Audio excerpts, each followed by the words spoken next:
For most players, the road to the NBA began in small, quaint gymnasiums like this, whose floors needed a little polish, whose walls needed a little paint, but where love and passion for the game were in abundance.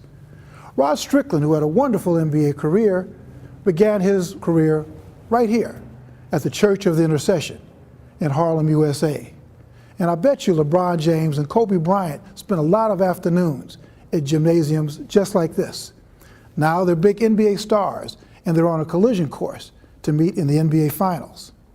Joining us is Allan Houston, no stranger to the NBA playoffs, and a prolific scorer with the Detroit Pistons and the New York Knicks. I had a joke with you when we first started talking about this, about, oh, this is going to be an old school gym now, Allan, but I know that you probably never played in the old school gyms, but does this gym kind of feel familiar to you? We used to have a league at the Walnut Street Baptist Church back in the west end of Louisville. And this is what it was like. You know, we actually had two rims. We got a portable rim. We can pull it out for you if you like. All right, let's talk about specifics. We're getting ready to get to the playoff season. Most people are hoping or thinking that you're going to have LeBron and a Kobe showdown. Yeah. Talk a little bit about, let's talk about Kobe. He's an intriguing guy. You've had some experience against him. Unfortunately. Talk about, you've had some firsthand experience about it. What makes Kobe Bryant Kobe Bryant? I think a lot of things. The first thing that stands out in my mind is the things that make the greatest athletes or people in their field.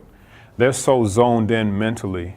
People say we don't tap into our brain power, but those guys challenge themselves mentally. And I think when you look at professional sports, you know, everybody's gifted, everybody's talented, but it's those people who really zone in and focus almost to an extreme level that become the best. I think that's one of the things that consistently makes him so great is his mental focus. I think the other thing, in my opinion, is his footwork. If you put guard him, there's not a lot of things he can't do. I mean, he can go 2 dribbles, he can go 1 dribble, he can jab step, he pump fakes, he can spin. He has so many moves, and so one of the things that even in the playoffs that you try to do, you try to say, I'm going to put him in an uncomfortable position. And that's not, you can't do that a lot with him because he's going to go the way you don't want him to, and he's still going to be effective. Could you show us that? I mean, just when you talk about footwork. Well, one of the things that, you know, if you're guarding me, most of the time in the playoffs, what a team would do is, all right, we're going to force him to help.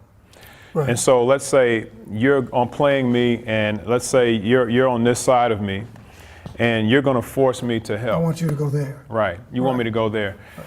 He'll still find a way, whether he makes 1 dribble and then pops back like this to create space, or he may take 1 dribble, spin, and then he may still go up. So most players will survey the defense and say, where can I get an open gap?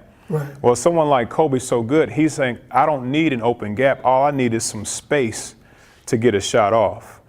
And he works at those things. Great players work at those things. So can you still shoot? Can you do it eyes closed? Eyes closed? All right. His eyes were closed. Eyes were closed. Did it go in? It went in. I don't like to hear a lot of rim. Well, see, this is old school. You're going to hear a little rattle. Right,